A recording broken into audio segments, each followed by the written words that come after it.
예, 한국에 이런 말이 있습니다. 웃으면 복이 온다고요. 이게 평범한 말 같은데요. 우리는 복이 와야 잘 웃죠. 그런데 웃으면 복이 온대요. 그래서 한번 옆에 있는 분들이랑 한번 좀 잠깐 웃어 주실래요? 예, 웃으면 기분이 좋아져서 복을 받게 돼 있습니다. 그리고 웃는다라는 것은 모든 것을 긍정적으로 받아들인다라고 하는 내 마음의 표시가 웃음으로 나올 겁니다. 그래서 부정적으로 그래 말해봐라 내가 믿나 이렇게 듣지 마시고 긍정적으로 그래 사실이면 믿지 이런 마음으로 오늘 들어주시기를 부탁을 드립니다. 그래서 이 졸음을 쫓는 가장 좋은 방법 하나 또 알려드리죠. 그게 바로 웃음입니다. 웃으면 졸음이 달아나요. 그런데 내가 웃는 것을 인식할 때 졸음이 달아납니다. 근데 뇌가 어떻게 웃는 걸 알까요? 예, 스마일의 표시를 생각하면 됩니다. 스마일 표시가 뭐가 제일 인상에 남습니까? 예, 입술. 그래서 가끔 저 다른 사람 안 봅니다. 저만 봅니다. 그래서 좀 졸립다 싶으면은 입술을 이렇게 올려주시면 졸음이 좀 달아납니다. 그래서 입술을 올리면 저분이 졸린가 보다 하고 제가 또 빤히 쳐다보면서 졸음을 쫓아내 드리겠습니다. 예, 기도로서 오늘 말씀 시작하겠습니다. 은혜와 사랑이 많으신 하나님 감사를 드립니다. 저희들에게 성경 강연회를 통해서 하나님의 말씀을 알아보고 확인할 수 있는 시간을 허락해 주셨습니다. 저희들의 삶에 하나님이 필요합니다. 그리고 저희들에게 주어진 삶을 알고 살아가는 저희들이 되기를 바랍니다. 저희들에게 한 주간 허락된 성경 강연회 하나님을 알고 우리의 삶을 알아서 우리가 마땅히 준비해야 될 것을 또한 하나님께서 성경을 통해서 알려주시기를 간절히 기도드립니다. 오늘도 허락하신 시간 주님께서만 나타나시는 귀한 시간으로 인도해 주시기를 부탁드립니다. 저희를 사랑하시는 예수님 이름으로 기도드렸습니다. 아멘. 자, 저희는 지금 이 성경에 대해서 지금 알아보고 있습니다. 근데 이 성경이 주장하고 있습니다. 이 성경은 하나님의 말씀이라고요. 그리고 하나님이 또한 우리에게 이 말씀으로 찾아오신 목적은 우리의 삶에 대한 이야기를 알려주시기 위한 거라는 거예요. 우리는 이 세상을 살아가고 있지만 무엇을 위해서 살아가야 되고 그리고 내가 어떻게 살아가야 되는지 사실은 명확하지가 않은 거예요. 그리고 우리는 태어났고 언젠가는 이 세상에서 죽음을 맞이합니다. 그리고 죽음 이후에 어떤 일들이 우리들에게 일어날지도 모른 채 우리는 살아갈 뿐입니다. 그런데 죽으면 끝이다라는 그 생각이 맞는 것이 아니라 죽음 이유를 우리가 알 수 없기에 준비도 할 수 없다라는 거예요. 그런데 하나님은 이렇게 주장하십니다. 그 죽음 이후에 영원한 삶이 있다고요. 그 영원한 삶을 준비할 때 우리는 우리 삶을 올바로 준비하고 살아갈 수 있다고 말씀하고 있는 거예요.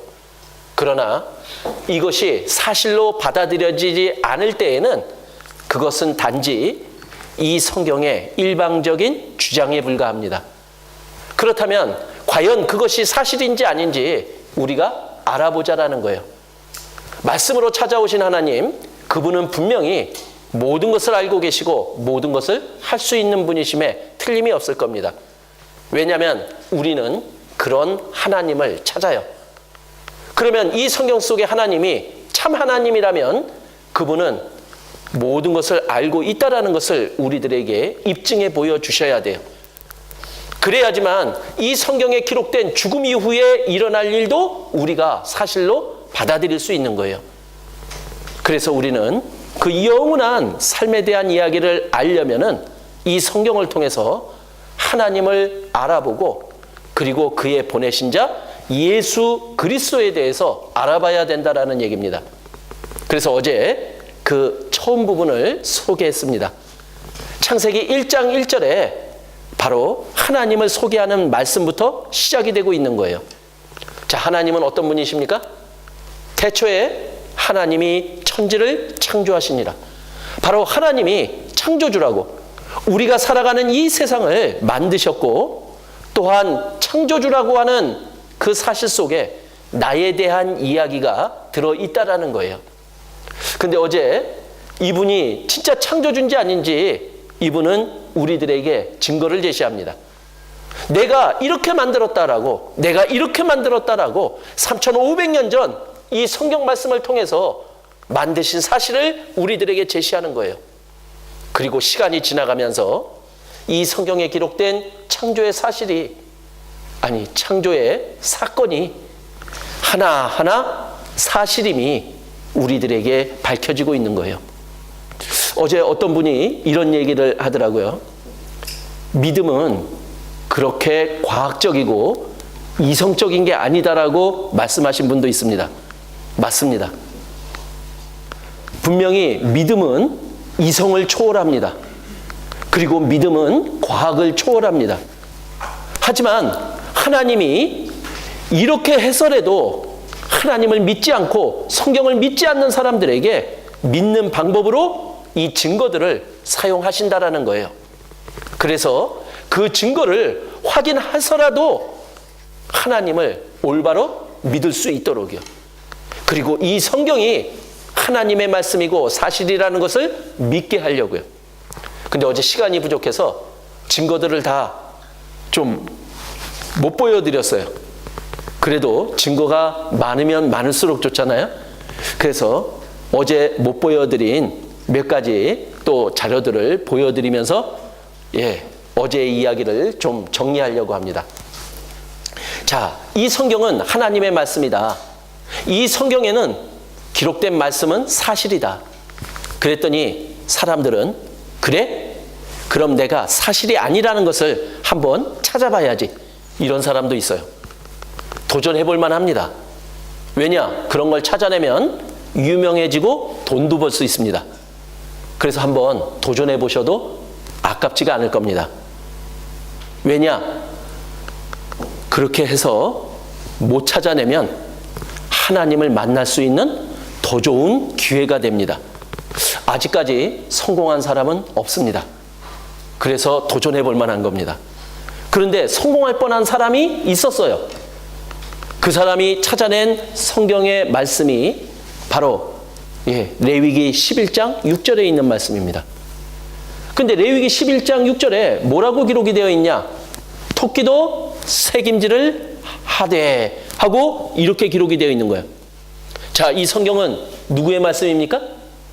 하나님의 말씀이잖아요. 근데 하나님이 토끼는 새김질을 한다 이렇게 적어 놓은 거예요. 동물학자들이 성경 틀린 거 찾아냈다 하고 아주 좋아했어요. 왜냐? 유명해질 수 있고 돈도 벌 수 있거든요. 왜냐? 새김질을 한다라는 것은 모든 동물들의, 새김질을 하는 동물들의 특성이 뭐냐면은 위가 여러 개가 있어야 되는 거예요. 그래서 우리가 제일 잘 알고 있는 새김질을 하는 대표적인 동물 뭐죠? 소요. 소는 부지런히 계속 씹어댑니다. 그런데 그 씹어대는 것이 위로 삼킨 그것들을 다시 올려서 다시 되새김을 하는 거예요. 그러려면은 위가 여러 개 있어야 되는데 지금 토끼가 새김질을 한다라고 성경에는 기록이 되어 있는 거예요. 그런데 사람들이 토끼고기 먹어봤잖아요. 그리고 배도 갈라봤거든요. 그런데 분명히 토끼는 위가 하나인 거예요. 아니, 위가 하나인 토끼가 어떻게 새김질을 하느냐? 틀렸다 이렇게 얘기를 한 거예요. 그런데 그들이 틀렸습니다. 위가 하나인데도 성경에 새김질을 한다라고 기록되어 있으면 새김질을 하는 동물인 겁니다. 왜냐하면 토끼는 하나님이 만드셨거든요. 자, 그래서 관찰에 들어가 봤습니다. 그랬더니 이 토끼가 음식을 먹는데요. 위가 하나입니다. 위로 올려서 새김질을 못해요. 그런데 보니까 이 토끼가, 죄송합니다, 저급한 용어를 사용해야 되겠습니다, 똥을 쌉니다. 그런데 똥을 싸는데 자세히 관찰해 보니까 진짜 똥이 나오고요, 또 다른 종류의 똥으로 보이는 물건이 나오더라는 거예요. 그런데 그것은 똥이 아니라 바로 소화가 안 된 토끼가 먹은 음식물 덩어리였다라는 거예요. 그래서 토끼는 그 소화가 안 된 음식물 덩어리, 똥이 아닌 음식물을 엉덩이 밑쪽으로 배출시켜서 그것을 다시 씹더라는 거예요. 그럼 위로 올려서 다시 씹나? 밑으로 응아 해가지고 다시 씹나? 지금 새김질은 다시 씹느냐 안 씹느냐를 얘기를 하는 거예요. 결과적으로 토끼는 새김질을 하는 동물이라는 것이 밝혀졌습니다. 성경은 사실이다 아니다? 사실입니다. 그런데 이렇게 도전해 볼 만한 거예요. 그래서 이렇게 주장한 분들이 성경을 믿게 되는 거잖아요. 그래서 이 성경에 기록된 말씀들을 하나하나 확인해 보는 과정도 우리들에게는 의미가 있는 겁니다. 자, 그리고 이 성경을 또 연구하다가 보면은, 돈을 벌고 유명해지는 경우의 사례를 몇 개 소개하려고 합니다. 자, 우리 바다에서 배를 타고 다른 곳으로 가보셨습니까? 그런데 배를 타고 내가 가려고 하는 목적지까지 가려면은 지도책에 직선으로 일직선을 그어가지고 그렇게 가는 게 아니라는 거예요. 바다에도 길이 있어가지고 그 길을 찾아 가야 되는 거예요. 그 길로 가지 않으면은 문제가 생기게 돼 있는 거예요. 그런데 그 바닷길이 만들어졌어요. 그것을 해도라고 이야기합니다. 바다의 지도. 그런데 그 해도를 만든 사람이 누구냐면은 매튜 머리라고 하는 사람이에요. 근데 이 사람이 어떻게 해서 그 바다의 지도를 만들게 됐느냐? 아파가지고 병원에 있는데 아들한테 성경을 읽게 한 겁니다. 성경을 읽게 하는데 갑자기 시편 8편 8절 말씀이 그 아들이 읽고 있는 거예요. 근데 읽고 있는데 그 8편 8절 말씀에 뭐라고 기록이 되어 있느냐? 공중의 새와 바다의 어족과 해로에 다니는 것이니이다. 이렇게 기록이 되어 있는 거예요. 뭐에 다닌다고요? 해로. 바다에 길이 있다 하고 성경에 기록이 되어 있는 거예요. 그래가지고 이 매튜 해리가 바다에 길이 있다고? 그러면서 관찰에 들어가면서 바다의 길을 찾아냈습니다. 그래서 해양의 아버지, 유명한 바로 사람이 된 거예요. 성경 잘 찾으면 유명하고 유명해지고 존경을 받습니다. 그런데 돈도 벌면 더 좋겠죠? 성경을 보다가 돈 번 사람이 있습니다. 자, 여기 보면요, 미국의 스탠다드 오일 회사의 한 중역이 비행기를 타고 가다가 성경을 읽고 있었어요. 그러다가 출애굽기 2장에 나오는 1절에서 3절까지의 말씀을 읽다가 번떡 머릿속에서 이제 생각이 난 거예요.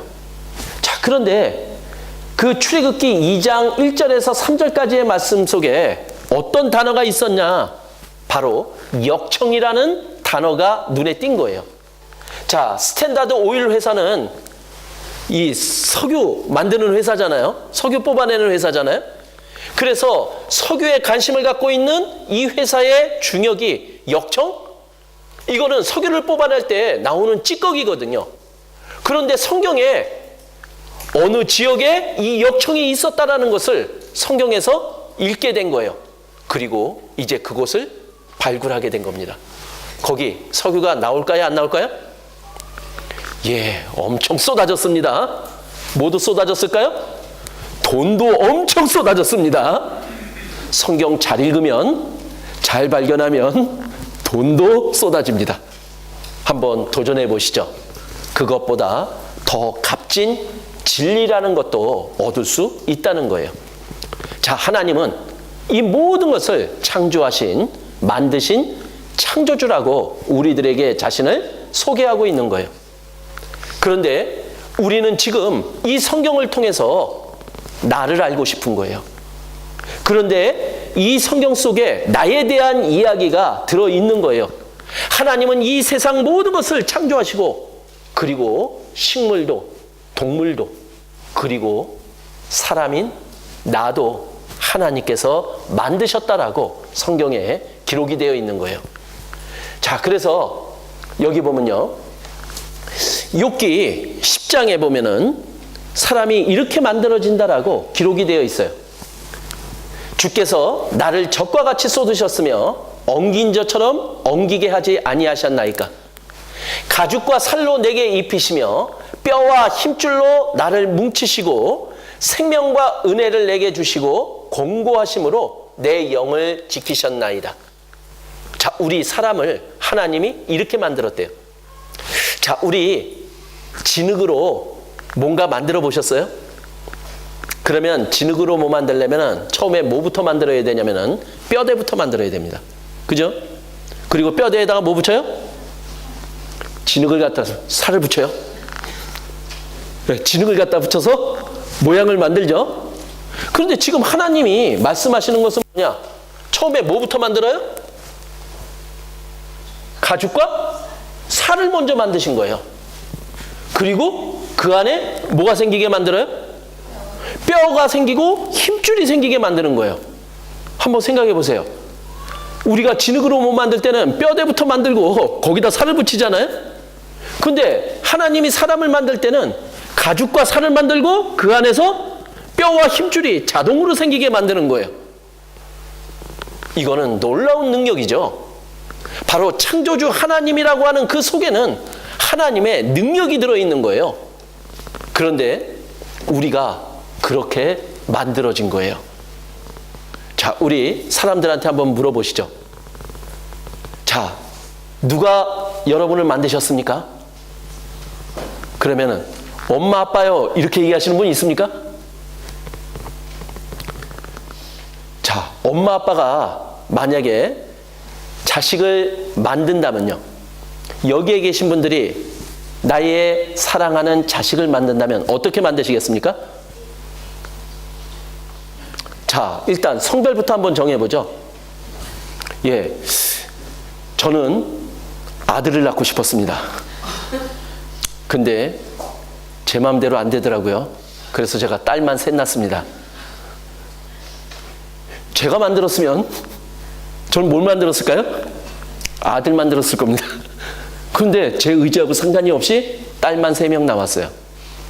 자, 그 다음에 이제 일단 딸이 태어났으니까 키는 한 얼마쯤으로 만들었으면 좋겠습니까? 여자가 좀 너무 크면 안 되니까 한 175? 그것도 큰가요? 안 돼요. 아빠보다 크면 안 되니까, 네, 아빠하고 그래도 비슷하게 170. 제가 0.5 올렸습니다, 제 키를. 자, 170 정도 하고, 그 다음에 IQ는 어느 정도로 만들어 볼까요? 네, 이왕이면 똑똑하게 만드는 게 좋죠. 그래서 한 200. 그리고 얼굴은 뭐 제가 동양인이니까 동양인의 가장 이쁜 얼굴? 누가 이쁜가요? 여자 중에? 연예인으로 치면? 제가 좋아하는 연예인이? 예? 누가 제일 요새 이뻐요? 예? 제가 연예인들을 별로 안 좋아해서요. 하여튼 있다고 치자고요. 그럼 믿게 만드시겠습니까? 이쁘게 만들겠습니까? 이쁘게 만들고 싶잖아요? 그런데 애가 태어났더니 저희 장모님이 이렇게 말씀해 주시더라고요. 저한테. 아이고, 애가 애비를 꼭 닮았네. 아니, 제가 만들고 싶었다면은 그렇게 안 만들잖아요. 그런데 태어났는데 보니까 이게 닮게, 그리고 성별도 제 마음대로 안 되고 도대체 내 마음대로 된 게 하나도 없는 거예요. 그러면 내가 만든 거 맞아요? 이거는 내가 만들었다라고 할 수 없잖아요. 그런데 애가 태어나는 순간 제가 놀랐어요. 이게 신기한 거예요. 어떻게 이런 애가 태어났냐? 제가 놀랐어요. 내가 만들었다면 왜 내가 놀래요? 그런데 그 조그만 모든 것들이 다 가진 채 응애응애 울면서 태어나는데 제가 놀랐어요. 그런데 이 성경 속에 하나님이 내가 이렇게 만들었다. 그리고 엄마는 뱃속에 10달 동안 그 아이를 그냥 담고 있었을 뿐이에요. 그런데 그 배 안에서 어떤 일이 일어나는지 아세요? 여기 애 낳아보신 분들 뱃속에서 어떤 일이 일어나는지 아세요? 근데 요즘은 뱃속 안도 다 촬영해요. 자, 우리 엄마 뱃속으로 들어가서 우리가 어떻게 태어났는지 한번 보도록 하겠습니다.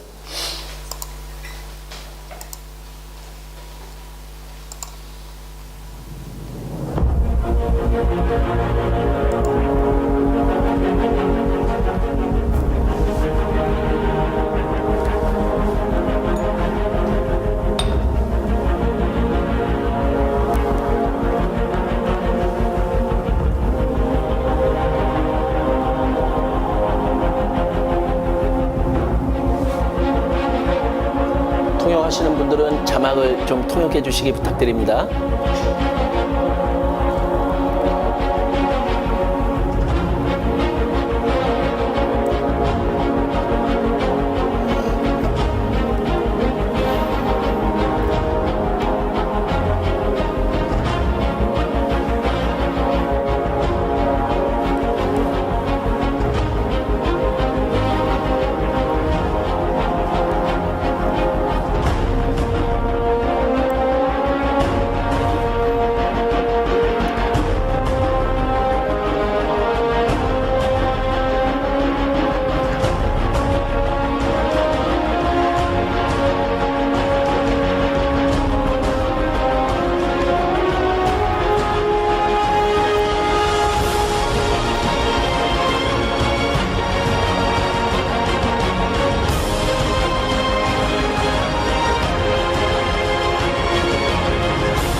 우리가 태어난 것은 우연이 아니라 기적이라는 거예요.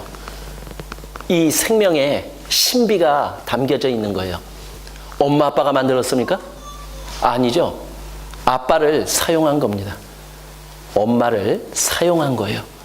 우리는 그렇게 이 세상에 태어난 거예요. 엄마의 뱃속에서 일어나는 그 모든 과정들은 기적이자 신비 그 자체인 거예요. 우리는 그렇게 하나님에 의해서 만들어진 자들이라고 말씀하고 있는 거예요. 자, 하나님은 우리에게 생기를 불어넣어 주시고 생명을 만들어 주신 분입니다. 그런데 하나님이 우리를 이렇게 만들었다라고 창세기에 기록하고 있어요. 한번 찾아볼까요? 창세기 1장 27절.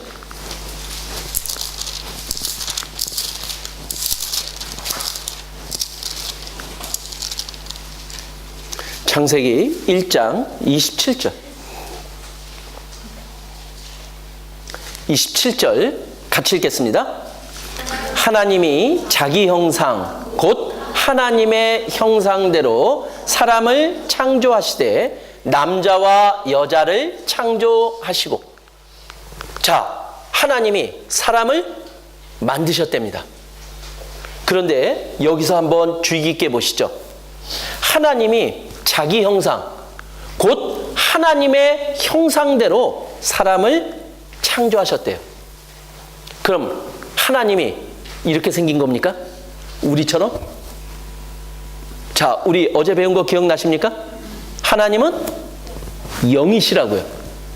하나님은 보이지가 않아요. 그런데 우리가 하나님을 닮았다는 거예요. 자, 하나님은 영이시잖아요. 그래서 우리 사람을 갖다가 영적 존재라고 이야기를 하는 거예요. 하나님을 닮은 자요. 우리 안에 하나님을 닮은 그것이 우리 안에 있어요. 그래서 하나님을 닮은 그 영적인 것이 충족이 될 때 우리는 진정한 행복을 느낄 수 있도록 해주셨다라는 거예요. 자, 영적인 거 가지고 계십니까? 예, 못 찾은 분이 있어서 찾아드립니다. 자, 여기 계신 분들 양심 없는 분 계세요? 오, 양심은 다 가지고 계시네요. 근데 양심 본 분 계십니까? 또 양심 찾으려고 사람 또 죽여서 해부하고 이러면 안 됩니다. 해부해도 사람 몸 안에서 양심을 찾을 수가 없어요. 왜일까요? 양심은 영적인 거라서 그래요. 그러나 이 세상을 살아가는 모든 사람들이 나에게 그 양심이 있다라는 것을 알아요. 우리는 영적인 것을 느끼고 있다라는 거예요. 그런데 그 영적인 것이 나에게 뭐라고 얘기하던가요? 양심이? 자, 언제 얘기하던가요? 착한 일 할 때요? 좋은 일 할 때요? 그런데 이 양심은 왜 꼭 나쁜 일만 하려고 그러면 그렇게 얘기를 해야 돼요? 너 그러면 안 되잖아. 하지마 하지마 하고요. 양심의 가책이 양심을 느끼게 만들어주는 거예요. 그래서 양심은 죄를 미워합니다. 죄 짓지 말라라고 양심은 나에게 말을 하고 있는 거예요. 자, 그리고 우리 하나님을 찾는 마음이 우리 사람들에게는 있어요. 자, 하나님 찾아본 분 없는 분도 있더라고요. 그런데 가장 절박한 상황이 되면요, 누구나 다 하나님을 찾아요. 나는 여태껏 하나님을 찾아보지 않았습니다. 그분은 아직까지 절박에 놓여있지 않아서 그래요. 그러나 가장 절박한 상황에 놓이면요, 특히 내가 사랑하는 사람이 가장 절박한 상황에 놓이게 될 때는 나도 모르게 하나님을 찾아요. 그 하나님을 찾는 마음이 영적인 거예요. 우리는 그것을 종교심이라고 이야기를 하죠. 그리고 또 영적인 것이 또 있습니다. 자, 우리 여기 계신 분 중에서 사랑을 해본 분도 있고 사랑을 안 해본 분도 있습니다. 근데 사랑을 하면 함께 하고 싶어 해요. 그래서 사람들이 결혼을 해요. 자, 여기 결혼하신 분들 있죠? 결혼하신 분들이 자, 사랑을 하는데 얼만큼 사랑하면 좋을까요? 얼마 동안? 죽을 때까지만 사랑하면 괜찮겠어요? 예. 그래서 제가 물어봅니다. 한번 우리 생각의 날개를 펼치자고요. 자, 내가 먼저 죽었습니다. 내 사랑하는 남자가, 내 사랑하는 여자가 다른 남자, 다른 여자하고 결혼해서 살아요. 자, 내 마음이 어떨까요? 좋아요? 그 꼴을 못 보죠? 그러니까 우리 마음속에는 내가 사랑하는 사람과는 얼마 동안 같이 하고 싶을까요? 영원히요. 영원히. 이 세상 죽을 때까지만 함께하고픈 게 아니라 사랑하는 사람하고는 영원히 함께하고 싶은 게 우리들 마음이라는 거예요. 그래서 우리 마음 속에는 어떤 마음이 있느냐? 영원을 사모하는 마음이 있어요. 자, 부모님들 한번 봐보세요. 사랑하는 자식과 얼마 동안 같이 살았으면 좋을까요? 죽을 때까지요? 아니죠. 영원히 사랑하는 사람과는 영원히 함께하고 싶은 거예요. 그런데 참 영원이라는 단어의 뜻이 우리에게 허락된 거냐라는 거예요. 영원이라는 게 있습니까? 우리는 영원이라는 것을 제대로 알지도 못하면서 우리의 마음은 영원을 사모하고 있고, 하나님을 잘 알지도 못하면서 우리는 하나님을 찾고 있고, 그리고 우리는 죄가 뭔지도 모른 채 양심을 통해서 죄의 가책을 받는 일이 우리 안에서 벌어지는 거예요. 이거를 영적 활동이라고 얘기를 하는 거예요. 그런데 하나님은 그것을 주시고 그것이 하나님을 통해서 해결될 수 있음을 우리들에게 알려주고 있는 거예요. 그래서 우리는 그 영을 인정해야 됩니다. 자, 그런데 하나님을 닮았다. 그러면은 하나님을 닮게 우리를 만드셨다. 하나님은 창조주라는 거죠. 자, 그런데 거기에는 또 깊은 뜻이 들어있잖아요. 모든 존재하는 것들은 다들 목적을 가지고 있어요. 자, 어이구, 컵이 존재하고 있죠. 얘의 존재의 목적은 뭘까요? 뭔가 담죠.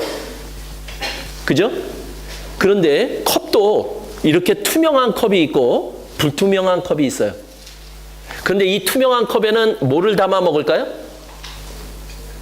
자, 선택하십시오. 찬 것, 뜨거운 것. 오, 센스들이 있으시네요. 그런데 가끔 엊그저께도 저희 파리에서 사고가 났습니다. 어느 음식점에 들어갔는데 이 투명한 컵에다가 뜨거운 차를 담아줬어요. 우리는 상식적으로 알죠. 투명한 컵에는 찬 것을 담아준다. 그냥 그 뜨거운 것을 붓습니다, 입에다. 어떻게 됐을까요? 예, 우리는 존재의 목적을 너무나 잘 알고 있죠. 모든 존재하는 것들은 목적이 있는 거예요. 책상도, 의자도 각각의 목적이 있어요. 근데 그 목적을 누가 정했느냐라는 거예요. 자, 이 컵의 목적 누가 정했을까요? 내가 정한 거 아니에요. 여기에 계신 분들이 정한 게 아니에요. 이 컵을 만든 사람이 그것을 정해서 얘한테 주고 이것을 필요로 하는 사람들이 사가게 만들어 놓은 거예요. 그죠? 그런데 우리는 존재의 목적이 무엇입니까? 우리는 무엇을 위해 살아가야 됩니까? 우리는 부지런히 찾고 또 노력하고, 그래서 내가 올바로 살아가려고 노력을 하죠. 그런데 문제는요, 우리 각자가 나를 만든 자가 아니라는 거예요. 자, 끝까지 엄마 아빠가 나를 만들었습니다. 이분은 그러면 엄마 아빠한테 가서 물어보세요. 엄마 아빠, 나 왜 만들었어? 실수로. 이러면은 답을 못 찾잖아요. 엄마 아빠가 만든 게 아니라니까요. 자, 이 성경은 나를 누가 만들었다라고 얘기하고 있습니까? 하나님이요. 그럼 하나님이 나를 만드신 창조주라면은 나의 존재의 목적도 하나님이 정해놓으신 거예요. 그러면 하나님을 통해서만이 우리는 이 세상에 존재하는 목적, 삶의 목적, 그리고 우리가 어떻게 살아가야 되는지를 이 창조주를 통해서만이 우리는 받아들일 수 있다는 거예요. 그럼 우리 한번 물어볼까요? 하나님, 나 왜 만드셨어요? 근데 하나님은 말이 없어요. 하나님은 말씀으로 우리를 찾아오셨어요. 그럼 누구한테 물어볼까요? 성경에게 물어봐야겠죠. 그러면 성경에게 물어본다라는 얘기는 뭐죠? 성경을 알아보자라는 얘기예요. 우리가 이 성경을 알아보면 나의 삶의 목적, 존재의 의미를 명확하게 창조주를 통해서 알 수 있다라는 거예요. 그게 하나님이 창조주라고 하는 그 속에 담겨져 있는 의미라는 겁니다. 그리고 또 하나요. 가장 중요한 거예요. 하나님은 나를 하나님 닮게 만들어 놓으신 거죠. 그 닮았다라는 것이 얼마나 중요한 의미를 가지고 있는지 아십니까? 자, 여기 부모님들 계시죠? 자, 그 많은 자녀들 중에서 어떤 자녀가 나한테 제일 소중합니까? 예? 내 자식이 제일 소중하죠. 아닌 분들이 있습니까? 이 세상 그 어떤 아이들보다도 내 자식이 제일 소중한 거예요. 그런데 내 자식이 제일 잘났습니까? 내 자식이 제일 머리가 좋아요? 아니잖아요. 그런데 왜 내 자식이 나에게는 그렇게 소중한 겁니까? 이유는 하나예요. 뭡니까? 날 닮았어요. 그죠? 그래서 누가 아기 낳았다라고 하잖아요? 그럼 가서 축하를 해줍니다. 근데 축하를 해줄 때 어떻게 해주는지 아시죠? 가가지고 이렇게 얘기해 주시면 안 됩니다. 아이고, 영화배우 닮았네? 이러면 안 돼요. 그 아버지가 혹시 못생겼을지라도요, 가서 이렇게 얘기해 주셔야 됩니다. 아이고, 애비를 꼭 닮았네. 그러면은 아버지는 입이 찢어집니다. 나를 닮았다라는 게 특별한 의미인 거예요. 나를 닮았다라는 것은 둘 사이의 관계를 이야기해 주는 거예요. 무슨 관계요? 부모와 자식은 무슨 관계요? 왼수라고 얘기하시는 분 없죠? 왼수 아닙니다. 바로 부모와 자식은 사랑으로 연결된 관계예요. 자, 부모님들은 자식을 위해서 모든 것을 다 줍니다. 그런데 주고 나니까 아까운 마음 들던가요? 아니죠. 우리 자녀분들 있죠? 부모님한테 책 산다고 할 때 부모님 책을 좀 사려고 그러는데 어떻게 좀 돈 좀 주시지 않으시겠어요? 뭐 이렇게 얘기하는 사람 없잖아요. 아빠, 돈. 뭐 자식, 뭐 빚쟁이한테 뭐 이거 너무나 당당하게 얘기하지 않아요? 자, 그런데 줘도 안 아까워요. 그 이유가 뭐냐? 바로 사랑이라는 관계로 맺어졌기 때문에 모든 것을 다 주고 싶어요. 사랑해 본 분들은 압니다. 사랑에 빠지면 다 주고 싶어요. 자, 그런데 중요한 것은 바로 하나님을 닮게 나를 만들었다는 거예요. 그럼 하나님과 내가 무슨 관계라는 얘기입니까? 사랑의 관계라는 거예요. 그럼 하나님은 나에게 모든 것을 줘도 아깝지 않아 하신다라는 거예요. 그런데 하나님은 어떤 분이십니까? 이 세상을 창조할 만큼 모든 것을 할 수 있는 분이고 모든 것을 아시는 분이 나에게 모든 것을 주어도 아깝지 않은 분이라는 것을 우리들에게 알려주고 있는 거예요. 자, 그런데 좀 이상하죠? 그렇게 내가 태어났는데 내가 하나님께 뭐 모든 걸 지금 받고 있습니까? 모든 것을 받고 있는데 이렇게 살아가요? 그러면 모든 것을 지금 못 받고 있다라는 거죠. 부분적으로 지금 받고 살아가고 있는 거예요. 그래서 하나님은 이 성경을 통해서 하나님의 모든 것을 받을 수 있는 나로 만들어가고 싶은 거예요. 지금 하나님의 모든 것을 받을 수 없는 문제가 나한테 있는 거예요. 그래서 하나님은 성경을 통해서 그것을 우리들에게 알려주시려고 하시는 거예요. 그러나 분명한 것은 우리는 하나님을 닮았다라는 거예요.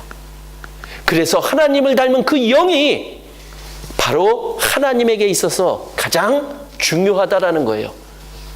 자, 우리 내 안에 있는 영이 중요하다라고 생각해 보셨습니까? 내 안에 있는 영혼이 중요하다라고 생각해 보냐라는 거예요. 우리 이 영혼을 담고 있는 육신에 대해서는 너무나 중요하다라고 여기고 있잖아요. 그래서 여기 계신 여자분들은 너무나 중요해서 얼굴도 아침마다 일어나서 계속 뭔가 만져대죠? 그리고 우리는 머리 스타일도 여러 가지로 만들어 봅니다. 그리고 몸매를 가꾸기 위해서 그렇게 또 땀을 흘려댑니다. 그런데 가장 중요한 영혼에 대해서는요. 하나님을 닮은, 하나님이 가장 중요하게 여기는 내 안에 들어있는 보이지 않는 그 영혼에 대해서는 우리가 어떻게 대하고 있느냐라는 거예요. 그것 때문에 하나님은 우리를 사랑하십니다. 그리고 그것을 우리들에게 일깨워 주셔서 하나님의 모든 것을 받을 수 있는 우리가 되기를 바라고 계신 거예요. 창조주 하나님은 창조주라는 그 사실 속에 그것을 우리들에게 알려주고 있는 거예요. 그리고 나를 만드신 하나님을 통해서 우리는 나를 분명하게 올바르게 알 수 있다라고 알려주고 계신 거예요. 하나님은 성경에 기록된 증거를 통해서, 말씀을 통해서 분명히 창조주임이, 그리고 이 성경은 사실임을 우리들에게 밝혀주고 있는 거예요. 자, 이제 또 하나님은 자신을 소개합니다. 자, 그런데 여기저기서 나도 하나님이다, 나도 신이다 하면서 사람들이 나타나는 거예요. 신들이. 근데 신이 나타나진 않았어요. 사람들 마음속에 있는 하나님을 찾고자 하는 마음들이 올바른 참 하나님을 찾지 못하니까 사람들은 하나님을 만들기 시작한 거예요. 그래서 이 세상에 너무나 많은 신들이 존재하고 있는 거예요. 자, 그래서 하나님은 우리 모든 사람들에게 하나님을 올바로 알리려고 하는 거예요. 그래서 하나님이 그 많은 신들에게, 그리고 올바른 참 하나님을 찾지 못한 사람들에게 이렇게 방법을 알려주고 계신 거예요.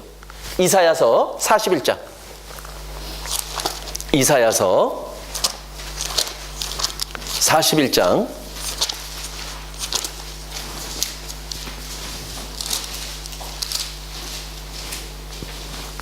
21절. 제가 읽겠습니다. 나 여호와가 말하노니 너희 우상들은 소송을 일으키라. 야곱의 왕이 말하노니 너희는 확실한 증거를 보이라. 자, 지금 이렇게 얘기합니다. 이사야서 41장 21절이요. 자, 지금 하나님이 말씀하십니다. 다른 신들, 우리 누가 진짜 신인지 한번 가려보자 이거예요. 그럼 누가 진짜 신일까요? 자, 누가 진짜 신인지 가리는 방법, 증거죠. 증거를 대면 가짜와 진짜가 가려져요. 그런데 무엇을 기준으로 해서 진짜와 가짜를 구별하느냐? 22절 이렇게 얘기를 합니다. 자, 장차 당할 일을 우리에게 진술하라. 자, 진짜 신이라면, 진짜 하나님이라면 모든 것을 알고 계신 분이죠. 그럼 앞으로 일어날 일을 알고 계셔야 되잖아요. 그러면 너희들이 신이라고 얘기하고 하나님이라고 얘기한다면 앞으로 일어날 일을 얘기해봐라. 그리고 사람들이 알지 못하는 과거에 있었던 이야기들을 얘기해봐라. 그래야지만 모든 것을 알고 있는 참 하나님이 아니겠느냐. 그런데 아직까지 그 어떤 신도, 그 어떤 우상도 그것을 이야기한 신이 없는 거예요. 그런데 하나님은 이 성경을 통해서 바로 아무도 알지 못하던 과거에 일어났던 역사들을, 그리고 앞으로 일어날 일들을, 역사들을 이 성경에 기록해서 인류 역사 전체를 이 성경에 기록하셔서 우리들에게 확인시켜주고 있는 거예요. 왜죠? 바로 이 성경 속의 하나님이 참 하나님, 진짜 하나님임을 우리들에게 증거하려고요. 그래서 이 성경이 모든 것을 아시는 바로 하나님의 말씀이라는 것을 우리들에게 확인시켜 주려고 그러신다라는 거예요. 자, 그래서 이 성경에 인류 역사 전체가 기록이 되어 있어요. 네. 그리고 그것이 우리들에게 사실로 밝혀지면 이 성경은 분명히 모든 것을 알고 계신 분이 기록한 말씀입니다. 그 모든 것을 알고 계신 분은 누굴까요? 하나님, 진짜 하나님, 참 하나님밖에는 안 계신 거예요. 그래서 우리가 그것을 확인해 보자라는 거예요. 자, 역사는 아주 중요한 의미를 갖습니다. 자, 여기 계신 분들 역사 공부해 보셨죠? 근데 역사 이야기만 나오면 두통을 앓고 계신 분 계세요. 역사는 재미없는 것, 역사는 따분한 것, 역사는 어려운 것, 이렇게 생각하시는 분들이 많아요. 그러나 역사는 우리에게 진짜 필요한 것입니다. 왜냐? 그 역사 속에는 교훈이 들어있기 때문에 그래요. 그래서 우리가 역사를 공부하고 확인하려면은 가장 필요한 게 있어요. 두 가지. 그게 바로 뭐냐? 첫 번째는요, 그 역사의 이야기가 사실이냐 아니냐, 이것부터 먼저 확인을 해야 되는 거예요. 그것이 사실이 아니면 그 안에 들어있는 교훈도 가짜입니다. 그래서 제일 먼저 하는 일은 뭐냐? 이 성경에 기록된 역사의 이야기가 사실이냐 아니냐, 그것부터 먼저 확인을 해야 돼요. 그래서 그것이 사실이라면 역사는 되풀이됩니다. 그리고 그 역사는 그 안에 우리에게 너무나 값진 교훈을 갖고 있는 거예요. 그래서 교훈을 받아들이면 우리는 또 놀라운 값진 선물을 받게 돼요. 자, 그래서 우리는 이 방법을 가지고 역사 공부를, 성경에 기록되어 있는 역사 이야기를 우리는 알아보려고 합니다. 자, 그래서 인류 최초의 역사 이야기로 우리가 한번 들어가 보겠습니다. 자, 하나님이 최초의 사람을 창조하셨어요. 자, 그 사람이 바로 남자가 아담이었고 여자가 하와였습니다. 자, 그런데 누가 그런 얘기를 하더라고요. 아담과 하와는 천국에 가 있을 거랍니다. 근데 우리가 천국에 가면 아담이 누군지를 찾을 수 있대요. 뭐 보고 찾을 수 있을까요?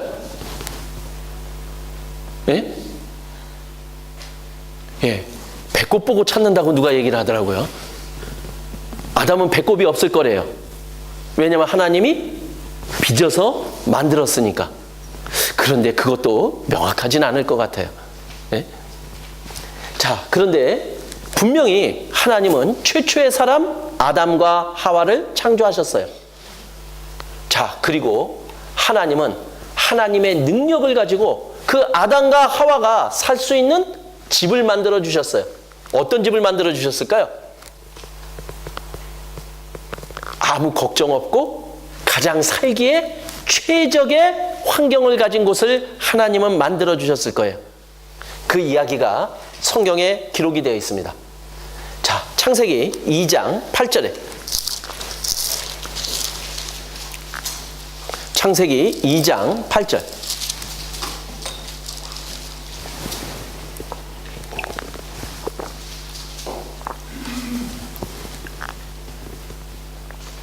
이 장 8절 같이 읽겠습니다.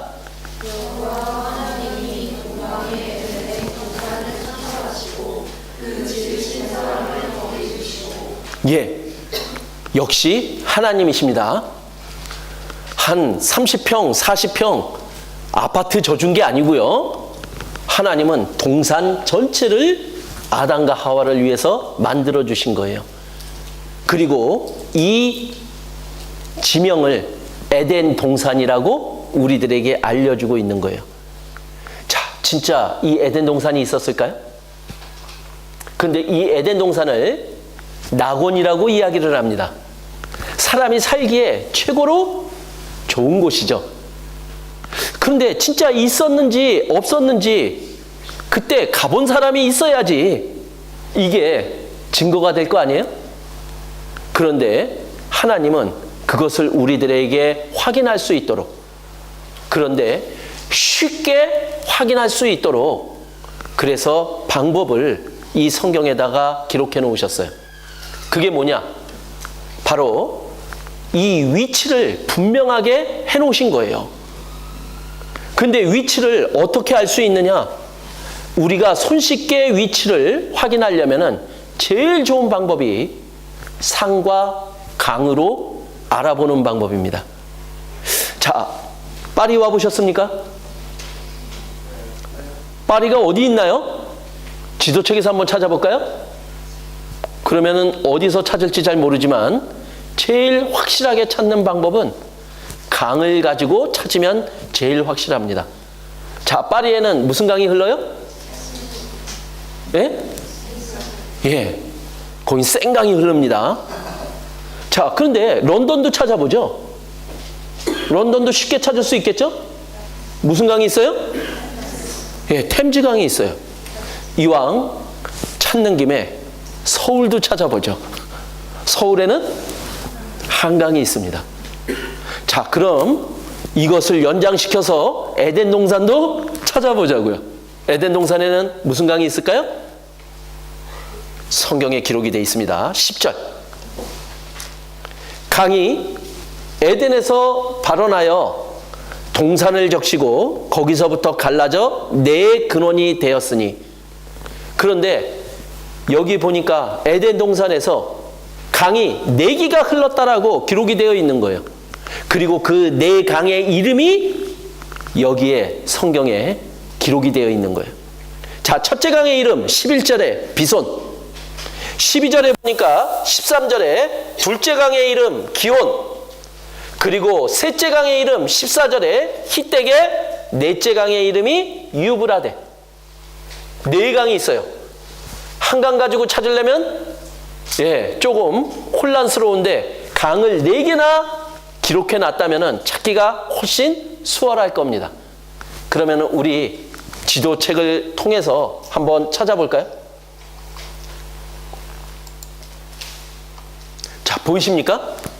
제가 또 한국 지도책을 가지고 와서 외국 분들에게 죄송합니다. 근데 여기에 기록되어 있는 한글을 갖다가 제가 표시해 가면서 설명을 해드리겠습니다. 자, 그런데 여기 보면 분명히 지도책이 있는데요. 성경에 기록되어 있는 이 강이 지도에 그대로 있다라는 거예요. 자, 여기 보면요. 여기요. 여기 초록색으로 흐르는 이 부분이 강의 모습입니다. 근데 여기에 분명히 뭐라고 기록이 되어 있느냐? 유브라데스강 이렇게 되어 있어요. 자, 이 성경의 네 강 중에 몇째 강의 이름입니까? 예, 지금 유브라데더라 넷째 강의 이름이 기록이 되어 있는 거예요. 진짜 있네요. 그러면 저기가 에덴 동산이 있다라고 하는 그 지역일 겁니다. 그런데 강이 몇 개 있었다고요? 4개. 근데 그 앞에 보니까 또 강이 있어요. 보니까 티그리스네요. 근데 티그리스? 아까 영어 성경에도 티그리스가 있었나요? 어디 있습니까? 히데겔인데 티그리스는 없는데요? 예, 그래서 저와 같이 외국어를 잘 못하는 사람들이 말귀를 못 알아들어요. 자, 요 안에 담긴 거를 뭐라 그래요? 맞아요? 영어로는요? 예? 자신 있게 발음을 좀 해주세요. 제가 발음을 잘못해서. 예, 아주 원어 발음이 나오네요. 예, 죄송합니다. 틀린 발음 좀 하겠습니다. 요걸 워터라고 그럽니다. 그런데 제가 영어를 아예 모르면 워터 그러면 뭔 말이야? 이럴 거 아니에요. 그러니까 각각의 다른 나라 말로 서로 같은 거지만 다르게 표현하는 거죠. 그런데 여기에 있는 지금 지도책에 있는 바로 유브라데스강 바로 앞에 있는 이 티그리스 강이 다른 나라 말로 기록한 바로 히데겔이라는 거예요. 그러면 저게 몇째 강의 이름이죠? 셋째 강. 그러면 두 강만 찾으면 되네요. 자, 그런데 요 근처에 보니까 분명히 여기서 네 강이 흘렀다라고 그랬는데 두 강 말고 다른 강은 아무리 눈 씻고 찾아도 없어요. 그러면은 이 성경은 몇 퍼센트 맞은 거죠? 그럼 몇 퍼센트 틀린 거예요? 잘 됐네요. 안 믿어도 되네. 그죠? 자, 그런데 우리 상식적으로 생각을 해보죠. 이 지도책 언제 지도책입니까? 지금 우리의 아이들이 학교에서 배우는 지도책이에요. 그런데 지금 창세기 2장 10절에 기록되어 있는 에덴의 네 강의 이야기는 언제적 이야기입니까? 자, 이 창세기는 지금으로부터 몇 년 전에요? 3,500년 전에 기록이 된 겁니다. 근데 3,500년 전 이야기를 기록한 게 아니라 3,500년 전에 기록됐는데 그 수천 년 전의 이야기, 바로 에덴 동산을 만드셨던 수천 년 전 이야기를 기록한 거예요. 그럼 3,500년하고도 몇천 년 전의 이야기를 기록한 거예요. 그러면 이 지도와 이 성경에 기록되어 있는 강의 이야기는 시간적으로 얼마의 차이가 있는 겁니까? 3,500년하고도 몇천 년 더요. 그러면은 3,500년하고도 몇천 년이 더 지났으면은 분명히 뭔가 변화가 있겠죠. 자, 한 1,000년 뒤에 여기 런던은 어떤 모습이었을까요? 이해되십니까? 분명히 너무나 큰 차이가 있을 거라는 거예요. 우리는 지금 우리가 사용하는 이 지도를 가지고 수천 년 전에 있었던 이 강에 대한 이야기를 비교하면 안 맞는 거죠. 그런데 성경에 기록이 되어 있어요. 무슨 기록이 되어 있느냐? 바로 그 변화에 대한 이야기가 성경에 기록이 되어 있는 거예요. 자, 어디에 기록이 되어 있느냐?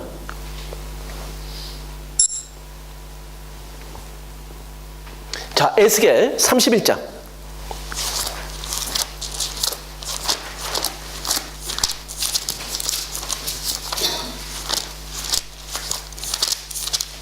에스겔 31장 18절. 자, 여기 이렇게 기록이 되어 있습니다. 너희의 영어와 강대함이 에덴 모든 나무 중에 어떤 것과 같은고, 이렇게 기록하고 있어요.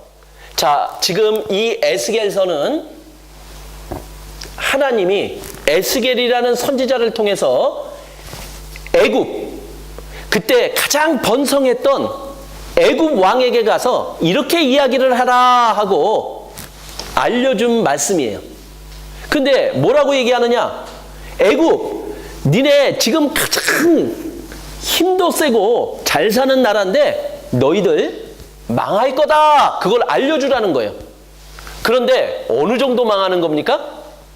그 비교 대상으로 지금 에덴 동산의 이야기를 비교하고 있는 거예요. 그래서 내가 에덴 나무와 함께 어떻게 된다고요?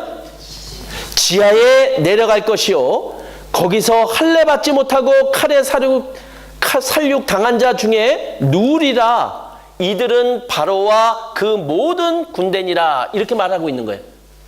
그러면 에덴 동산은 사람이 살기에 가장 좋은 환경을 가지고 있던 곳이었는데 거기에 뭔가 변화가 생겼어요. 어떤 변화가요? 거기에 그 가장 모든 좋은 환경들이 어디로 내려갔어요? 지하로 내려갔다라고 성경은 기록하고 있는 거예요. 근데 그때 가봤어야지 이게 사실인지 아닌지 믿을 거 아니에요. 그러면은 지금 남아있는 거는 두 강밖에 없고 나머지 두 강은 이 성경의 말씀대로라면 어디로 내려갔다? 지하로 내려갔다라는 거예요. 그러면 보이지 않는 것을 어떻게 찾아내요? 그런데 참 보이지 않는 것도 우리는 찾아내요. 자, 제 갈비뼈가 보이십니까? 안 보여요? 그런데 안 보이는 갈비뼈를 보는 방법이 있습니다. 어떻게 보면 되나요? 다 아시네요. 엑스레이 찍어보면 안 보이는 갈비뼈가 다 나옵니다. 그죠? 그럼 땅 속에 있는 거는요? 이 성경의 말씀대로 강이 땅 속으로 내려갔다면은 땅 속을 엑스레이로 찍어보면 되잖아요. 근데 엑스레이를 찍으면 안 되겠죠? 그래서 뭘로 찍었느냐? 레이더를 통해서 바로 땅 속을 찾은 거예요. 이 성경의 말씀은 분명 하나님의 말씀이고 사실일 거다. 그래서 땅 속에 레이더를 가지고 이 근방을 다 찍은 거예요. 그래서 찍어서 그 사진들을 연결시켜 봤습니다. 그랬더니 어떤 일이 일어났느냐? 지금 여기에 이 사진을 연결시켜 본 겁니다. 자, 그럼 우리가 지도책에서 봤던 요 유브라데스 강 있었죠? 요 꼬불꼬불이 지금 이거는 현재 존재하는 강이냐 아니냐 그것을 구별할 수는 없습니다. 그러나 강의 흔적은 지금 우리가 찾아낼 수 있는 거예요. 그런데 지금 여기 보면 지도에 있는 유브라데스 강이 있고 그 앞에 무슨 강이 있었죠? 티그리스 강이 있었던 거예요. 그래서 여기도 그 흔적이 있는 거예요. 그러나 그 밑에 또 강의 흔적, 이 금이 보이죠? 선이. 이거는 지도책에는 안 나와 있습니다. 그럼 어디 있다는 거예요? 땅속에. 그리고 또 이 위쪽에도 금이 보이는 거예요. 이것도 강의 흔적이죠? 바로 레이더를 통해서 지하로 내려간 성경에 기록된 나머지 두 강도 찾아낼 수 있었던 거예요. 성경은 사실입니다. 자, 그런데 지금 이 사실을 통해서 하나님은 우리들에게 뭔가 알려주시고자 하는 거예요. 자, 무슨 일이 일어났느냐? 바로 그 에덴 동산에서 하나님은 모든 것을 다스리고 누리도록 해주셨던 거예요. 그런데 한 가지 금한 게 있었습니다. 그 한 가지 금한 게 뭐냐? 바로 동산 중앙에 있는 선악을 알게 하는 나무의 실과는 먹지 말라라고 말씀하셨던 거예요. 자, 그런데 아담과 하와가 먹었을까요? 안 먹었을까요? 성경에는 먹었습니다. 누가 먼저 먹었을까요? 하와가 먼저 먹었어요. 그럼 남자와 여자 중에 누가 호기심이 더 많다? 예. 그래서 여자들이 보암직하고 먹음직한 거 요걸 잘 못 참아요. 그래서 여자가 먼저 따먹고 예, 아담에게도 먹었어요. 자, 그랬더니 하나님은 그것을 따먹으면 어떻게 된다고 얘기한 거죠? 죽는다고 얘기했어요. 그랬더니 아담과 하와가 선악과를 따먹고 꼴꼬닥 하고 죽은 게 아니었다라는 거예요. 자, 하나님은 지금 우리와의 관계가 가장 중요하게 보는 게 뭐라고요? 영이요. 그래서 하나님이 범죄하는 그 영혼이 죽는다라고 성경에 기록하고 있는 거예요. 범죄, 죄라고 하는 것은 뭐냐? 하나님의 말씀을 어기는 것, 그것을 성경은 죄라고 얘기하고 있는 거예요. 자, 하나님은 단 하나의 말씀을 아담과 하와에게 주셨어요. 이 동산 중앙에 있는 선악을 알게 하는 나무의 실과는 먹지 마라! 그런데 그것을 먹지 말아야 되는데 먹는 순간 죄를 범하는 게 되는 거예요. 그런데 그 죄를 범하면 어떤 일이 벌어지느냐? 하나님은 정령 죽으리라 그랬거든요. 범죄하는 영혼이 죽는 거예요. 하나님과 아담과 하와는 뭘로 연결되어 있다고요? 아담과 하와는 하나님을 닮게 하나님이 창조하셨죠. 영적으로 연결이 되어 있는 거예요. 무슨 관계요? 사랑의 관계로 연결이 되어 있는데 범죄하면 어떤 일이 벌어진다고요? 이 영적인 관계가 끊어지는 거예요. 사랑의 관계가 깨지는 거예요. 하나님으로부터의 받을 수 있는 공급이 끊어지는 거예요.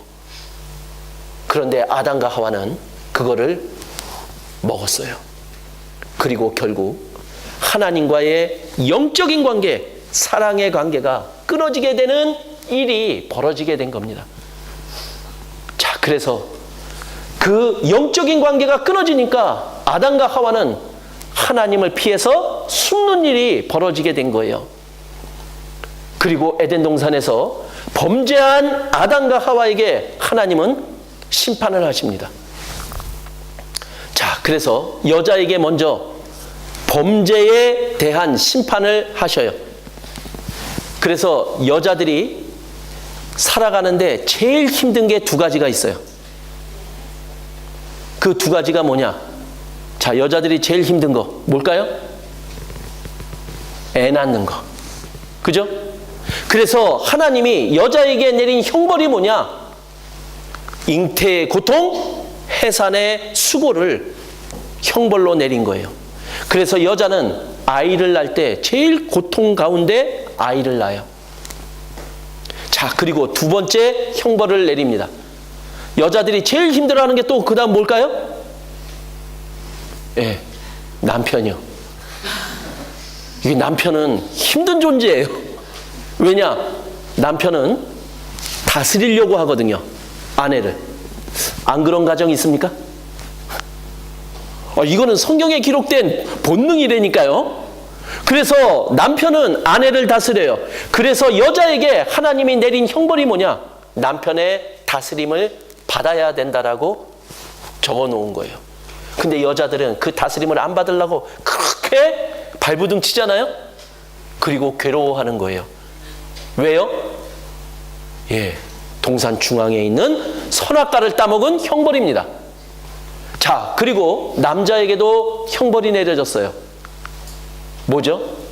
바로 땀을 흘려서 일을 해서 이제 가족을 부양해야 돼요. 자, 남자들이 제일 힘든 게 뭐냐? 가족을 부양할 그러한 능력이 없고 그 일을 못하면 남자는 괴로워합니다. 그게 제일 괴롭도록 만들어 놓은 거예요. 그래서 남자들에게는 책임 본능이 있어요. 그 책임 본능을 올바로 하지 못하면은 그 괴로움은 그 어떤 괴로움보다도 비교가 안 될 정도로 괴롭게 하나님이 남자에게 그 형벌을 주신 거예요. 자, 그리고 어떤 일이 벌어졌습니까? 그리고 하나님은 그들에게 가죽옷을 입혀서 에덴 동산에서 쫓아내는 일을 하게 됐던 거예요. 그리고 에덴 동산은 어떻게 됐습니까? 지하로 내려갔다라고 성경은 기록하고 있는 거예요. 자, 지하로 내려갔다라고 하는 또 하나의 증거를 제시합니다. 그 증거가 바로 뭐냐? 자, 이걸 한번 봐주시죠. 자, 유브라데스 강, 티그리스 강이 있습니다. 근데 이곳에 누가 삼각형 표시로 저렇게 표시를 해놨어요? 애들이 장난해 놓은 거 아닙니다. 저거는 특별한 의미로 표시를 해놓은 거예요. 뭐냐면은 바로 석유를 뽑아내는 곳이에요. 그런데 한두 군데가 아니죠. 저곳은 어디나 꽂으면 석유가 나온다라는 이야기예요. 그런데 저곳을 자세히 보니까 사막이에요. 어떻게 사막에서 석유가 나올 수 있습니까? 석유는 유기물이라는 게 있어야지만 석유가 나올 수 있는 거죠. 그러면 저곳은 지금은 사막의 모습이지만 그 석유가 나올 수 있는 모든 재료를 가지고 있다라는 이야기죠. 그러면은 땅 속에서 석유를 뽑아낸다면은 성경의 말씀대로 지하로 내려갔다라고 하는 성경의 말씀은 분명히 사실이라는 얘기예요. 그리고 거기에서 이렇게 많은 석유를 뽑아냅니다. 전 세계 석유 매장량의 66%가 이곳에 매장이 돼 있어요. 성경에 기록된 말씀은 분명한 사실이라는 거예요. 자, 그렇다면은 우리 이 에덴 동산의 이야기를 통해서 교훈을 얻어야 되겠죠. 자, 하나님은 이 성경을 통해서 우리를 찾아오신 목적이 뭡니까? 어제 배운 거예요? 뭘 얻기 위해서요? 뭘 주시기 위해서? 영원한 생명을 주시기 위한 거죠. 그럼 영원한 생명을 얻는다라는 것을 다른 말로 얘기하면 성경은 이렇게 얘기하고 있습니다. 천국 가는 것. 천국에 가는 것이 영원한 생명을 얻는 거다라고 얘기를 하고 있는 거예요. 그러면은 역사 속에 하나님은 천국에 갈 수 있는 방법을 교훈으로 우리들에게 주고자 하는 거예요. 자, 그런데 아담과 하와가 에덴 동산에서 쫓겨났어요. 그리고 그 에덴 동산을 낙원이라고 얘기를 합니다. 에덴 동산이 왜 낙원이죠? 먹는 게 풍부해서요? 아무 걱정 없어서요? 아니요. 낙원이라는 그 의미 속에 들어있는 가장 중요한 사실은 뭐냐? 사람이 하나님과 함께 했다라는 거예요. 바로 이 에덴 동산은 사람이 하나님과 함께 있기에 낙원이라고 얘기를 하는 거예요. 그런데 그곳에서 아담과 하와가 죄를 지었습니다. 그리고 그 죄로 인해서 하나님과의 영적 관계가 끊어지고 이제 쫓겨나는 일이 벌어진 거예요. 쫓겨난다라는 이야기는 뭐냐? 하나님과 함께 할 수 없게 되었다라는 얘기예요. 뭐 때문에요? 뭐 때문에요? 죄 때문에요. 그러면은 우리가 영원한 삶을 얻는 천국에 간다면요. 그 천국에 누가 있을까요? 천국에 누가 계셔요? 하나님 계시잖아요. 그런데 우리가 천국에 가면 하나님이 우리가 만약에 죄가 있다면 어떻게 될까요? 에덴 동산에서 죄를 지은 아담과 하와를 쫓아낸 것처럼 우리가 천국에 갔는데 나에게 죄가 있다면 나는 어떻게 될까요? 또 쫓겨납니다. 역사는 되풀이되고 우리들에게 교훈을 주시는 거예요. 그러면 천국은 누가 갈 수 있을까요? 죄가 없는 사람이 갈 수 있다. 천국 가는 방법을 에덴 동산을 통해서 하나님은 알려주고 있는 거예요. 에덴 동산은 사실입니다. 그리고 그 사실 속에 우리가 영원한 생명을 얻고 천국 갈 수 있는 방법도 그 안에 교훈으로 주고 계신 거예요. 이 죄의 문제가 해결이 되지 않으면 그 누구도 천국에 갈 수 없음을 우리들에게 알려주고 있는 거예요. 다른 방법이 있습니까? 그거는 다 거짓말입니다. 이 성경이 사실이고 이 성경이 하나님의 말씀이라면 하나님의 방법대로 하나님의 말씀대로만이 천국에 갈 수 있는 거예요. 그 이외의 방법은 없습니다. 그래서 이 죄를 해결해야지만 우리도 하나님과 함께 할 수 있다라고 하나님은 우리들에게 알려주고 있는 거예요. 자, 그러면 그 뒤에 이어지는 역사는 어떻게 됐을까요? 아담과 하와는 쫓겨났습니다. 그리고 계속해서 자손을 낳았겠죠? 그리고 번성해졌을 겁니다. 그런데 이제 한번 죄를 짓게 되니까 죄를 지을 수 있는 기질이 아담을 통해서 그 자손들에게 계속 이어졌던 거예요. 하나님과 영적인 관계가 끊어진 채로 그들은 계속해서 죄를 지으며 살았다라고 성경은 기록하고 있는 거예요. 자, 우리 확인해 볼까요? 창세기 6장.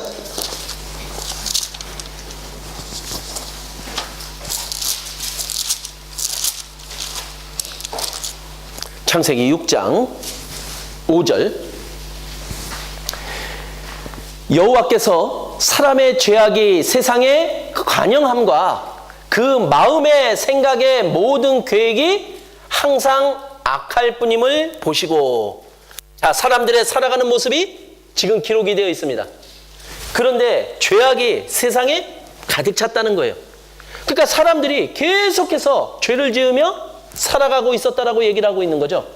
그리고 마음의 생각이 항상 악했다라고 기록하고 있는 거예요. 자, 하나님은 어떤 분이십니까? 죄를 용납하지 않는 분이에요. 하나님은 죄를 반드시 심판하시는 분이에요. 에덴 동산에서 그것을 우리들에게 보여주신 거예요. 그래서 하나님은 이제 계획을 하셨어요. 심판하시기로. 그래서 노아라고 하는 한 사람, 이 시대의 의인이었던 노아라고 하는 한 사람에게 하나님의 계획을 알려줍니다. 내가 세상을 심판할 거라고, 물러서. 그런데 그 심판으로부터 살아남을 수 있는 방법을 노아에게 알려주었어요. 그리고 노아에게 그 일을 시켰어요. 그 일이 뭐냐? 그래서 노아에게 방주, 핸들이 없는 배를 만들게 했던 거예요. 그래서 노아에게 설계도를 주었어요. 그리고 재료는 잣나무로 그리고 설계도대로 이렇게 만들어라. 그리고 이 방주에 타는 사람은 살아남을 수 있다라고 알려주신 거예요. 자, 하나님의 심판은 혼나는 것으로 끝나지가 않아요. 하나님은 우리가 죄를 통해서 하나님의 관계가 끊어졌지만 하나님은 우리를 향한 사랑을 포기하지 않는 분이세요. 왜냐? 우리를 창조하시고 사랑하는 분이시기 때문에 그래요. 자, 그래서 하나님이 죄를 심판하기는 심판하는데 심판 자체가 목적이 아니라는 거예요. 자, 그래서 하나님이 앞에 사람들이 죄를 졌다는 말은 뭐죠? 하나님의 말씀을 어겼다라는 얘기죠. 그런데 하나님이 원하시는 건 뭐예요? 하나님의 말씀을 지키는 것을 원하시는 거예요. 그래서 심판에 앞서 사람들에게 기회를 주는 거예요. 다시 하나님께로 돌이킬 수 있는 기회, 하나님의 말씀대로 지킬 수 있는 기회를 주신 거예요. 그래서 노아로 하여금 방주를 만들게 하고 방주에 타면 살아남을 수 있다라고 알려주는 거예요. 하나님이 사람들에게 얘기하는 말씀은 뭐냐? 방주에 타라였어요. 그런데 그렇지 않으면 하나님의 심판을 받는 거라고요. 자, 그런데 노아는 방주를 만들었습니다. 그리고 하나님께 들은 이야기들을 또 많은 사람들에게 알렸겠죠. 그런데 그 방주에 몇 명이 탔을까요? 성경에 기록된 말씀은 노아 가족 8명만이 탔다라고 기록을 하고 있는 거예요. 그러니까 다른 세상 사람들은 노아의 이야기를 안 들었다라는 얘기예요. 무시한 겁니다. 그리고 하나님이 알려주셨어요. 사람들 말고 코로 숨쉬는 모든 동물들의 암수 한 쌍 이상이 저절로 배에 탈 것이라고 알려주셨던 거예요. 그래서 그 방주에 탄 사람은 노아 가족 8명, 그리고 코로 숨쉬는 모든 동물의 암수 한 쌍 이상이 방주에 탄 채 방주의 문이 닫혔어요. 그리고 하나님의 물의 심판이 드디어 이루어진 겁니다. 그 이야기가 지금 성경에 기록이 되어 있는 거예요. 그래서 창세기 7장에 바로 그 홍수의 이야기가 기록이 되어 있습니다. 자, 14절에 보면은 이렇게 기록이 되어 있죠? 창세기 6장 14절에 설계도가 나옵니다. 6장 14절에. 자, 재료는 뭐로요? 잣나무. 그리고 15절에 보면은 설계도가 나오죠? 길이는 130m. 작은 배가 아닙니다. 그리고 창을 내고 3층으로 만들라고 했습니다. 자, 그리고 이제 물의 심판이 이루어졌습니다. 7장 11절. 그 물의 심판이 이루어진 때가 언제냐? 노아 600세 되던 해. 그리고 40일 동안 비가 땅에 쏟아졌다라고 말씀하고 있는 거예요. 자, 40일 동안 비가 땅에 쏟아졌더니 어떤 일이 벌어졌느냐? 모든 땅이 다 물에 잠겼다라고 성경은 기록하고 있어요. 그럼 어떻게 됐을까요? 방주에 안 탄 사람은? 그리고 땅이 다 잠긴 채 150일 동안 있었다는 거예요. 그러니까 살아남는 방법은 뭐냐? 150일 동안 계속 수영하고 있어야 돼요. 그렇게 살아남을 수 있는 사람이 없습니다. 결국 방주에 타지 않은 모든 사람들은 다 죽음을 당한 거예요. 그리고 방주에 타지 않은 코로 숨쉬는 모든 동물들도 다 죽은 겁니다. 하나님의 심판의 결과예요. 자, 그 이야기를 지금 성경은 기록하고 있는 거예요. 자, 역사 이야기입니다. 아무도 알지 못하는 과거에 일어났던 하나님의 심판의 역사 이야기. 그럼 역사 이야기는 우리 어떻게 해야 된다고요? 사실이냐? 아니냐? 근데 여기에 8장 한번 볼까요? 자, 8장 4절. 자, 모든 땅이 물에 잠겼습니다. 방주가 물에 떠 있습니다. 그런데 8장 4절에 이렇게 얘기합니다. 7월 곧 그 달 17일에 방주가 어디에 머물렀다고요? 아라랏산에 머물렀다라고 성경은 기록하고 있는 겁니다. 자, 우리는 사실 여부를 아까 뭘로 확인하자고요? 산, 강. 그런데 이 아라랏산에 머물렀다면 이 아라랏산이 실제 존재해야 되겠죠. 그럼 우리는 또 지도책에서 찾아봐야 됩니다.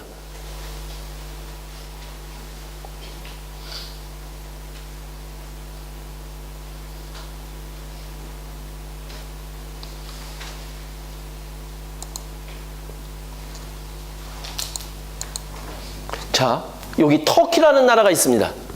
근데 이 터키라는 나라에 보면은 분명히 여기 아라랏 MT 이렇게 돼 있어요. 자, 아라랏산을 분명히 지도책에 기록이 되어 있고 높이가 5,165m예요.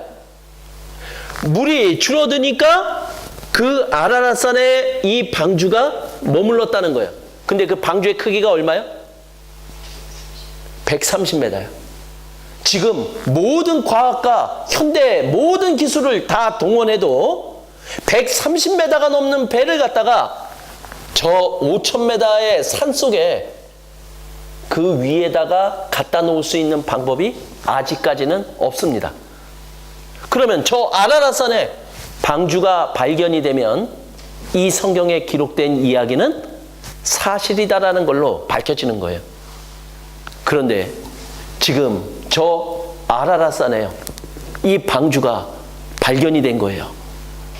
여러 사람들의 증인들이 나타나고 심지어 그 잣나무를 잘라가지고 와서 그것이 그때의 잣나무였다라는 것을 밝히며 그 아라랏산의 방주의 모습들이 우리들에게 드러나고 있는 거예요. 그래서 많은 자료들이 우리들에게 제시되고 있습니다. 지금 이 부분에 대한 것들도 그 아라랏산에서 눈이 녹았을 때 찍혀진 방주의 모습을 지금 우리들에게 제시하고 있는 거죠. 그리고 이 사람은 그곳에서 방주 조각을 잘라가지고 온 사람입니다. 자, 그런데 이 잣나무는 지금 우리가 보는 잣나무하고 틀려요. 뭐가 틀리느냐? 자, 나무 하면은 뭐가 있어야 되느냐? 나이테가 있어야 되는 거예요. 그런데 저 나무에는 나이테가 없어요. 근데 나이테는 왜 생기는 거죠?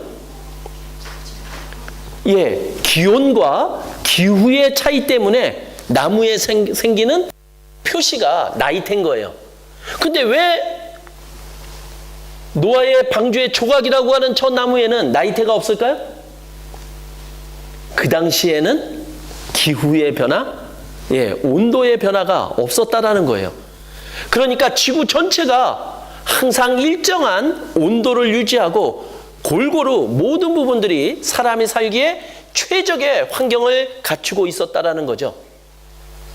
자, 그런데 그것을 우리는 다른 곳에서 찾아볼 수 있는 거예요.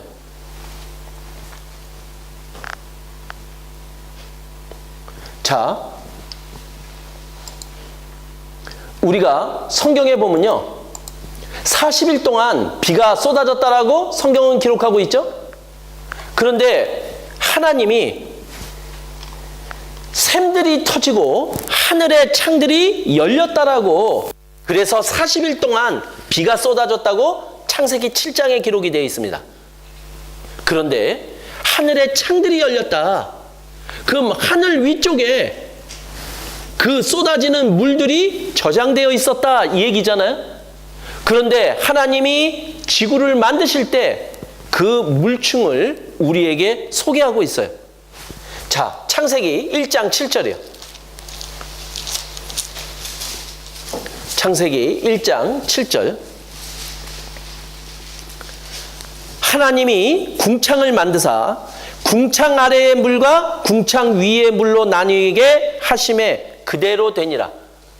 자, 궁창은 하늘이죠. 하늘 아래에 물이 있었습니다. 무슨 물이요? 하늘 아래에 무슨 물이 있을까요? 예, 가장 많은 부분을 차지하는 바닷물. 그런데 그 하늘 위에도 물이 있었다라고 성경은 기록하고 있는 거예요. 하나님은 그렇게 지구를 만드셨다라고 얘기를 하는 거예요. 그리고 물의 심판 때 그 하늘의 창들이 열려서 그 하늘 위에 있는 물층의 물들이 땅으로 쏟아졌다라고 기록하고 있는 거예요. 하나님은 억지로 꿰맞추는 분이 아니에요. 너무나 확실하고 논리적으로 우리들에게 모든 일어나는 사건들을 우리가 확인할 수 있도록 성경에 기록하시고 확인하게 해주시는 하나님이십니다. 자, 그래서 그 하늘의 창들이 열려서 물이 다 쏟아졌노라고 하나님은 우리들에게